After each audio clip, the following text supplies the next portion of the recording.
welcome back once again. Here we are with another edition of Inside the Headset. It's week 7, game 7, but it's week 6, game 6 for the Oakland Patriots. And I'm with the head coach of the Oakland Patriots, head coach Kevin Creasy. How you doing? Doing good, Stork. 5-0. 5-0 and looking to be 6-0. What's been going on at Oakland High School? You played last Friday night. You went down to Coffee County, took on the Red Raiders, and talk a little bit about your trip to Coffee County and the win you picked up Friday night.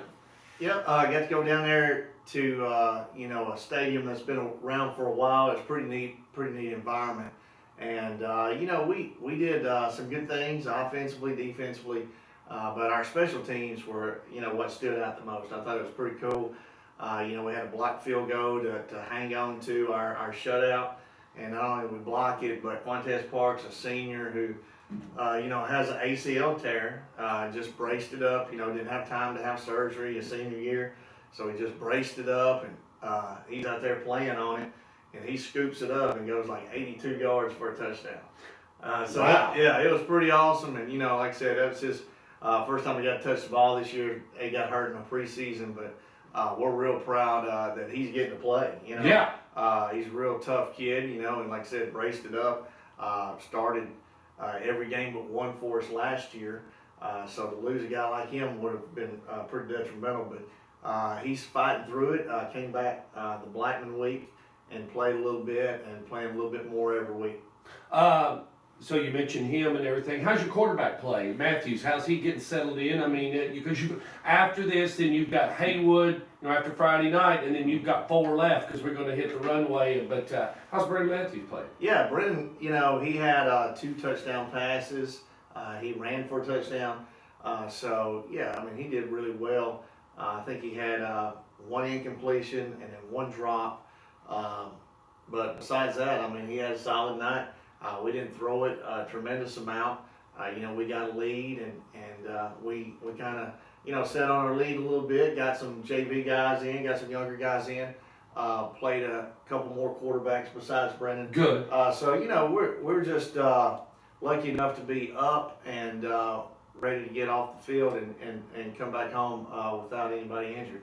When you're at this level and you're playing this well, do you, surely to goodness, I'm just asking, you tighten up that string just a little bit as far as with Matthews, you tell him now, just because we're this, you can't make that many mistakes. You got to play solid ball. I guess you move the graft up a little bit, making the ceiling a little higher for him to jump to. Well, he's, I don't know what his numbers look like as far as touchdowns. I'm sure he's probably got 10 touchdown passes. But I do pay attention to his mistakes. That's what I'm saying. He has thrown 1 interception. Right. So we can handle that. If you go through 5 games and you throw 1 interception, that's not bad. Last year at this point, I think he had thrown 1 interception. So, he does a good job of sometimes he's got to, throw the ball away. Sometimes he's got to run the ball. Sometimes he takes a sack. But he definitely tries to keep from throwing it to the wrong team. And that's what we emphasize.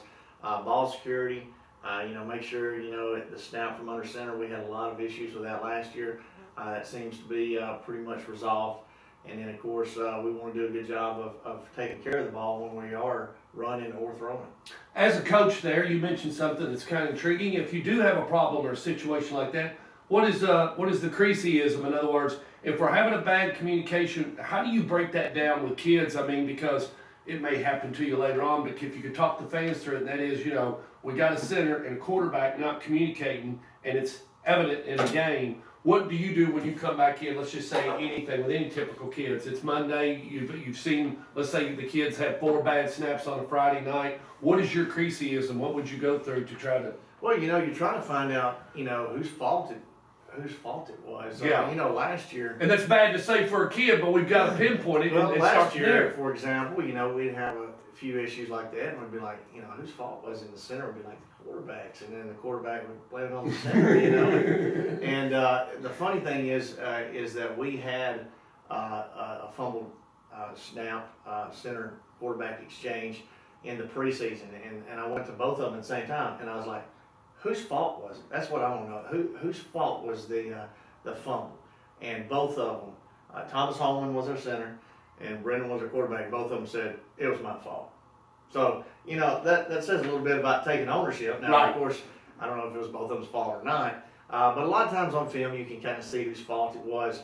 Sometimes the quarterback pulls out too early. Sometimes the center's got a rough reach block or down block to go after, and maybe he's got a tough defender to block, Right. and he's trying to do something that he normally doesn't do, and so you have those type deals. You just need to remedy before it happens again. Oh, yeah, that's for sure. Let's talk about your opponent Friday night, Warren County. I was looking at their roster a little bit last night. Not a very big squad. Not a lot of numbers, but I tell you what they do have. They do have a lot of size. Okay. So they're big in other ways. Okay. They have a D1 offensive tackle that's like 6'6", 275 across the board. They got a couple 300-pound kids, but their O-line averages like 277 pounds. They're big, tall. You can tell they're well-fed kids. You can tell they've been in the weight room. Their tight ends are two of the biggest tight ends we're going to see all year. They got one that's 6'6", one that's 6'4". Wow. So they do a good job of getting kids out of the hallways. Their DBs. We always usually have an advantage with some tall receivers, but they're playing 6'1" a 6'1" cornerback, 6'1.5" cornerback. So they've got some pretty tall guys, pretty long guys playing defense for them too. So I have to give them credit. They've done a good job of pulling guys out of the hall and getting them in the weight room.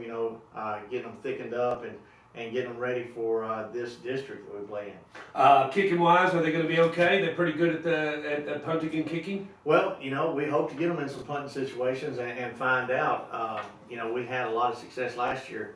We had 3 special teams touchdowns last week against Coffee County. We returned a blocked field goal. We returned a kickoff, and we returned a punt. Well, last year, and I've never even heard of anything happening like this, against Warren County, we had 3 blocked punts. But we Wow. also had 3 blocked punts returned for touchdowns. All 3 of them went for touchdowns. Wow. So, I've never even heard of it happening in a game. But I'm sure Warren County is going to, put a big emphasis on punt protection this week. Because, like I said, we did have a lot of success and a lot of our points, we were kind of in a lull. It was, I think, 14-0 going deep into the third quarter before we started blocking some punts. So that's what got us rolling against them last year. Week 6, game 6 for you. Then you got Haywood. You and I will not talk next week. And then we'll talk the week after, which it'll be the second week in October, and be heading into the Battle of the Borough, right? Right. Right. So other than that, how's Coach Spurlock, the general? How's he doing? He's doing well. He's doing well. All the administrators, I get to see them often, usually for good reasons. Good. And so they're doing well. We're in the middle of homecoming week festivities, and trying to make sure everything's on the straight and narrow. And like I said, these guys are having fun, but it's not just the football team, man. It's our whole student body's enjoying homecoming festivities. Well, that's good. You got to do that, and it's a part of it. It's a special time. It's a part of the fall, and glad Oakland Patriots are getting to do that. Oh, our staff, we're all involved. Our teachers, man, they did a great job. It was, they're having all these dress-up days. They're decorating doors. They're getting students involved.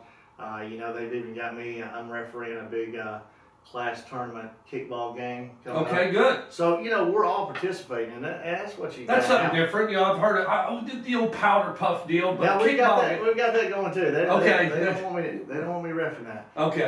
But I don't want to get flag happy, Oh, yeah, flag especially, happy. especially on that field. But definitely got a lot of different activities going on. That's what that's kind of unique to Oakland. It's definitely something that you don't find everywhere. And for the teachers and the students and the administration and the coaches to all be involved in homecoming festivities, I think that's pretty cool. That's great. That's great. Well, right here, I'll be here at Ray Hughes Stadium, and that'll be Friday night. That'll be Warren County in Oakland, and you'll all be here at 7 o'clock.